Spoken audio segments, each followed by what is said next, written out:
A People's History of Kansas City is brought to you with the support of Mid-Continent Public Library's Midwest Genealogy Center in Independence, Missouri, America's largest public genealogy library, supporting the research of both Kansas City's past and your family's history.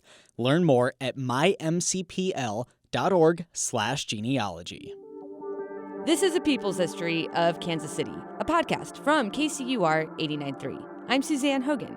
You can't stop time. There's all this opportunity to get to some meaning in your life and you miss it. They said it was something that we would never see in, a number of years again.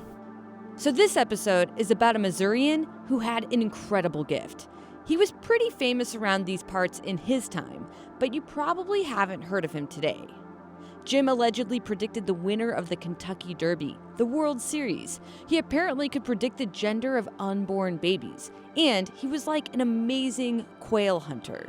This dog could do everything, and nobody knows about it. I'm talking about Jim the Wonder Dog, a Llewellyn setter who also happens to be the official state wonder dog of Missouri. To be fair, he's the only official state wonder dog of all the states. And Wonder Dog freaks out there, I know about Bobby the Wonder Dog of Oregon, who traveled 2,000 miles to get back to his master's home in the dead of winter in 1920. It's an amazing and beautiful story, but he was never named the official Wonder Dog by his state, okay? So in my book, this makes Jim like our nation's Wonder Dog. And I'm gonna level with you. I'm finally getting to do one of my bucket list stories. If you've heard about Jim the Wonder Dog and know anything about me, you know why. Those of you who haven't, I'm hoping you will understand by the end of this podcast. Jim was an amazing dog. And I know this whole thing is called People's History, and yes, Jim was a dog. But the best part of Jim is that special thing his story brings out in people. People that know about Jim the Wonder Dog, you just start laughing and you're telling these stories and everybody else is looking at you like you're out of your mind. Every time I hang out with my friend Frank Schlegel, we end up talking about Jim the Wonder Dog, without fail. The guy is obsessed. I hound everybody about Jim the Wonder Dog. He's the person who first told me this wild tale and who first gave me the idea to do this story. Frank first caught the Jim bug when he was in college. He was in his 20s studying philosophy in New York, and his brother-in-law, who's from Jefferson City, sent him a peculiar book written in the 1940s that tells the story of Jim, a seemingly psychic dog who lived in Missouri in the 1920s and 30s. This unexplained thing just really caught my attention for being both silly and impossible, and then the kind of strange truth of what would it mean if there was a dog that had superpowers. Frank pretty much lost it when I told him that I got the okay to do this podcast about Jim. Yes! Jim Wonder Dog! Yeah. This is the best news! What would it mean if there was a dog that had superpowers? Here's the thing. Even though Jim was a real dog who could seemingly do amazing things, like I said earlier, his story isn't that well known. This Jim the Wonder Dog book that Frank got by Clarence Dewey Mitchell documents the story of Jim's life and in many ways has kept his memory alive all these years. But it has kind of a major problem. It was written from the perspective of Jim. I was born a poor dog in the deep south, this sort of thing. It actually starts like this. I well remember the home where I was born. It was an ordinary kennel facing the south with a large side door. For bedding, we had some straw, and over this some old rag, which had formerly been a blanket used in the master's home. Nancy Daly also came across this book in kind of a strange way. She was working at Missouri Valley College in Marshall, Missouri, when a stack of books was discovered in the library vault that had been originally banned from the shelves. And among those books was Jim the Wonder Dog. I couldn't imagine why somebody would ban a book about a dog. Well, her reasoning was that since the book had been written from the viewpoint of the dog, that was the reason to ban it, because dogs cannot talk. It's true, dogs cannot talk. But not everything in that original Jim the Wonder Dog book was necessarily inaccurate. The author had actually met Jim and knew his owner. It's just that the story needed a little more credibility. So Nancy Daly decided to write a new book about Jim, not from the dog's perspective, but rather from the regular old third person, based on her research and old newspapers. It came out in 2018. So here's Jim's story. We think Jim originally came from Louisiana. What we know is that in 1925, Sam Van Arsdale, who was an avid hunter and worked in hotels, was living in West Plains, Missouri, when he got a puppy delivered to him, but he wasn't sure from who exactly. Mr. Van Arsdale had previously met a traveling dog breeder and salesman who was trying really hard to get him to buy one of his hunting dogs, but it was way too expensive for him, so he had turned it down. And then later, when he got this unexpected delivery of a puppy, the only possible explanation could have been this, breeder. That's how the story goes, and it's about as much as we can verify of the puppy's origin. Mr. Van Arsdale named the dog Jim, after a scene from an old Will Rogers movie. Jim was a Llewellyn setter, a popular hunting breed. He had a mostly black head, white snout, and chest, and he did have one striking feature that basically everybody brings up when they talk about Jim. He had a superhuman look out of his eyes. He had riveting, human-like eyes that would seem to look right through you. The dog's eyes, when I was a kid, they struck me as weird, different. His eyes looked humanly intelligent. If you're able to do a quick Google image search of Jim right now, I'd suggest you do so. His eyes were something. Those accounts of Jim's wild eyes are all from a documentary made by Missouri Valley College in 1997. It was an attempt to gather an oral history of people's first-hand accounts of Jim. The idea was to get these stories recorded while people who had met Jim were still around. And it's a good thing they made that movie when they did, because anybody who had met Jim has since passed away. Sam Van Arsdale's niece raised Jim in his early puppy days, and then he was sent to a trainer so he could become a hunting dog. Nancy Daly says that's when folks started to notice that Jim was a little odd. You might say he stood out in one way. He'd go under a tree and lie down in the shade and watch the other dogs. He would never do anything involved with training. Sam Van Arsdale learned about Jim's training experience and thought, well, this dog is probably a bust. But he still thought he'd take him out quail hunting to see for sure. Jim didn't do any of the zigzag back and forth to pick up a trail. He went straight to where the quail were. And Sam thought, dang, this is great. Jim turned out to be one hell of a quail hunting dog. According to Sam Van Arsdale, in his lifetime, Jim caught over 5,000 quail, and then he lost count. But then, one day in particular, Jim's abilities took an even more interesting turn. The story goes, Sam and Jim were out hunting, and it was really hot. And Sam Van Arsdale was tired. So he said something out loud to Jim about resting under this tree, a hickory tree, I think.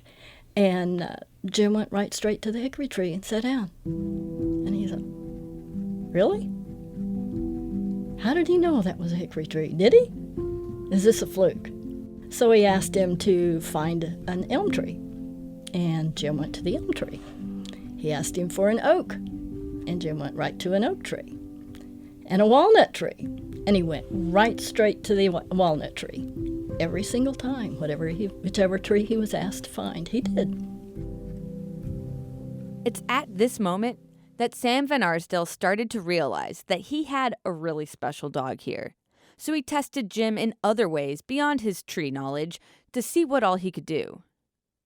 For a while, the Van Arsdales were living in a hotel in Sedalia, but he'd hunt and travel around a lot too, to other places throughout Missouri, Arkansas, and the Midwest, and he'd always take Jim with him, showing off his different talents. Here's Bill Bellamy remembering some of the incredible things he witnessed Jim do. It's from that documentary video made by Missouri Valley College. So Mr. Van Arsdale had the dog do some things for us. Among other things, he had him pick out the lady with the red coat on, which he did, and pick out the engineer, who was my uncle, which he did, And of course, I figured both of those things could be hand signals or something else. Bill Bellamy was a retired attorney and former circuit judge in Marshall, Missouri. This memory of Jim's performance would have been in the 1930s, when he would have been in high school. Then they gave him a license number. Now, I don't remember whether they gave it to him orally or whether they wrote it out and put it on a piece of paper. Jim's ability to pick out license plate numbers is a particular task that a lot of people remember seeing Jim do. Sam Van Arsdale would write down a seemingly random license plate number, and then Jim would walk up and down the street, sometimes even turning a corner. And then he'd put his paw on this car with this particular license number on it. And I figured that couldn't have been a hand signal, so that's the best I can do. It's hard to hear here, but the moderator asks Mr. Bellamy if witnessing that trick made him a believer in Jim. Yeah, I think so. Another thing lots of people would say is that Sam Van Arsdale would ask Jim questions in kind of a roundabout, strange way that would really throw spectators for a loop. Instead of saying, "Can you pick out the doctor in the crowd?" he would say, "If you had a stomach ache, what would you do?" And Jim would go over to the doctor and put his paw on it. In a group of traveling salesmen, Sam Van Arsdale asked Jim to pick out the guy with the most change in his pocket. And he did. He said, "Jim, find a Bible." And he put his paw on the preacher in the crowd. This was the Great Depression, and people didn't have money. They were losing their homes. They were losing farms. There wasn't much of anything to do. And so if you were in town and saw Jim, this was, first of all, free, and second of all, amazing. And it would take their mind off of the troubles they were going through. If this was some elaborate illusion or trick with signals, hidden meat sticks, or peanut butter treats, or whatever, Sam Van Arsdale sure played it up. Because the way the story goes is Sam wanted to see what made Jim so special.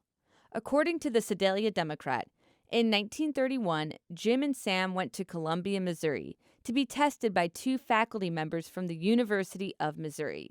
One person from the veterinary school and another from the School of Agriculture. Jim would have been 6 then. They gave Jim a physical examination, and yes, the dog's eyes were very noticeable, and he had kind of a broad cranium. But other than that, Jim seemed perfectly normal. Then Sam Van Arsdale had Jim do some of his normal tricks. And then Nancy Daly says the testing went even further. Well, someone asked him to do something in German, someone else asked in French, someone else asked in maybe Spanish. The one that stuck out to me was the Greek. The Greek professor handed him a sheet of paper with Greek written on it. And, of course, Sam can't read it and doesn't know, and so he asked Jim to do what was written on the paper, and Jim didn't move. So he was kind of apologizing for it, and one of the students picked up the paper and looked at it, and he said, "Well, he's not doing anything because it doesn't tell him to. This is just the Greek alphabet." This had been a trick meant to stump Jim, but he managed to pass. Now, plenty of people were skeptical of Jim and Mr. Van Arsdale. It's just nobody could figure out how he did what he did. Sam would even make that part of the bit sometimes, saying to Jim, "There's someone here who doubts what you can do." And sure enough, Jim would go right to the skeptic and put his paw on them. In the case of the university testing, the academics were also stumped. Their conclusion? They couldn't detect any signals from Mr. Van Arsdale. Jim was the smartest dog they had ever seen. And they said it was something that we would never see in, a number of years again. Paramount Pictures filmed the university testing to make it part of their newsreel, but for some reason, it didn't make the cut. Sam and Jim presented their bit before a joint session of the legislature in Jefferson City. Sam Van Arsdale started to receive different offers to show off Jim and capitalize off of his talents. He was offered a contract to spend a year in Hollywood and work with the movies, have Jim work there, and he turned it down. He wouldn't do it. He was offered dog food commercials, and he would not do it. Nobody knows why exactly Sam turned down these opportunities with Jim. It's been reported that he didn't think that the hunting would be very good in Hollywood.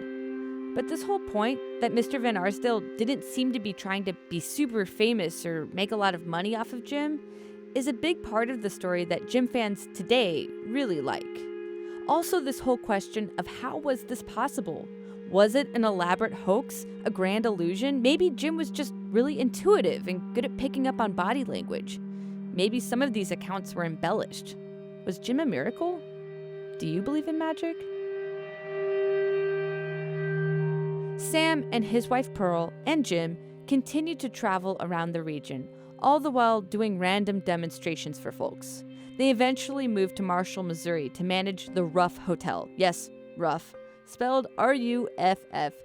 It's actually some family name, but I know. Sam would have Jim do tricks in the lobby in Town Square. He became a focal point of the community, but Nancy Daly says Jim wasn't written about in Marshall newspapers nearly as much as he had been in other places. People said that they just accepted Jim, and they knew he was a bit unusual, but they really didn't pay that much attention to it. Sam and Jim were out hunting when Jim collapsed. He later passed away at the vet in Sedalia when he was 12 years old. Sam and his wife Pearl were heartbroken. Pearl was unable to have kids, so Jim had always been a huge part of their family unit.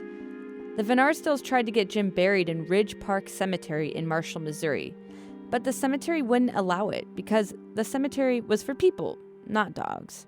So Sam arranged to have Jim buried just outside the cemetery. And over the years, the cemetery eventually expanded.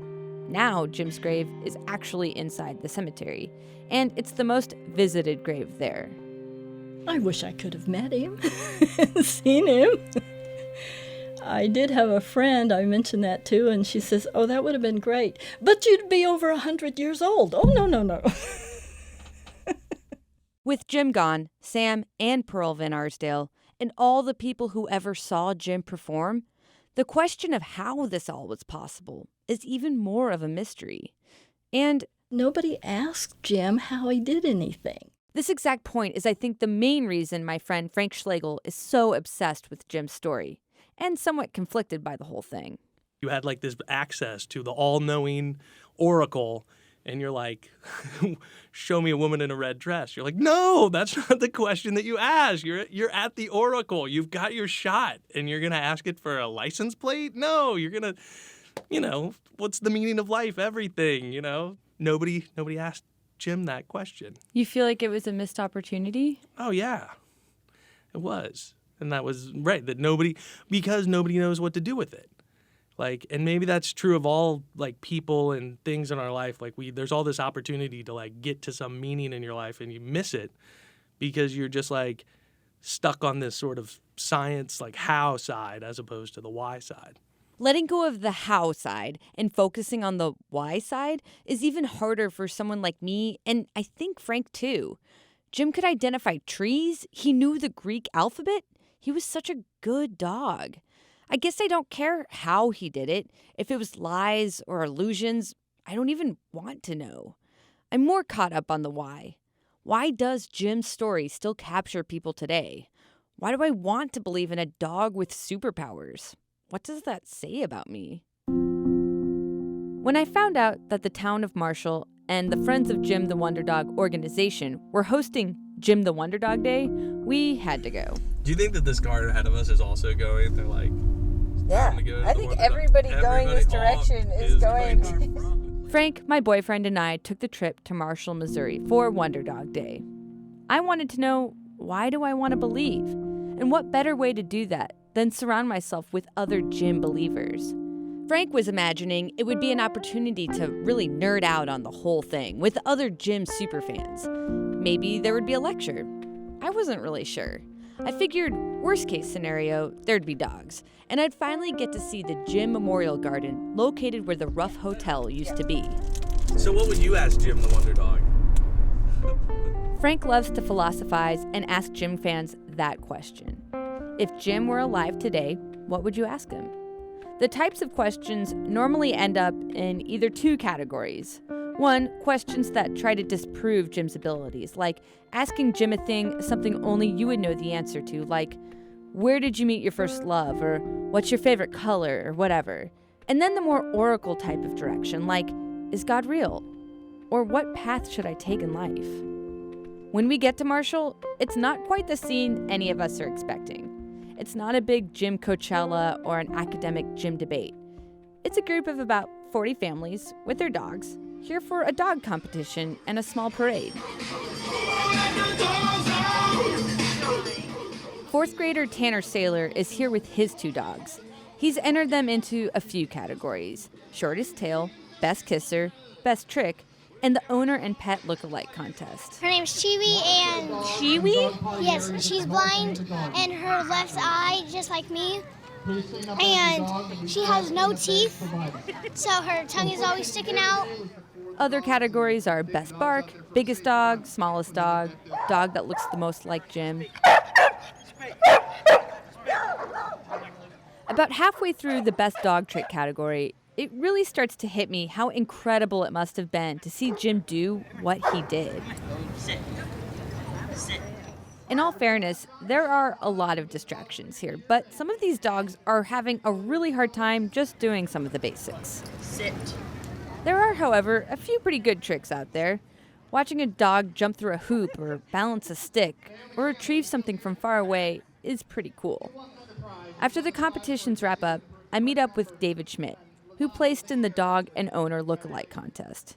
He paid for the large mural of Jim on the side of the Jim the Wonder Dog Museum. The idea for the mural came to him after his son was killed in a car accident. He met his dog Precious soon after that tragedy. I didn't even know the pound was open on Sunday. And I opened the door, and the girl knew me. She said, "Dave, why don't you take Precious home?" I did. She said, "Bring her back in 3 days if you don't like her." We got in the car. We went home. And I never took her back. She's a beautiful companion. Look at her. All these people. She don't need anything except me.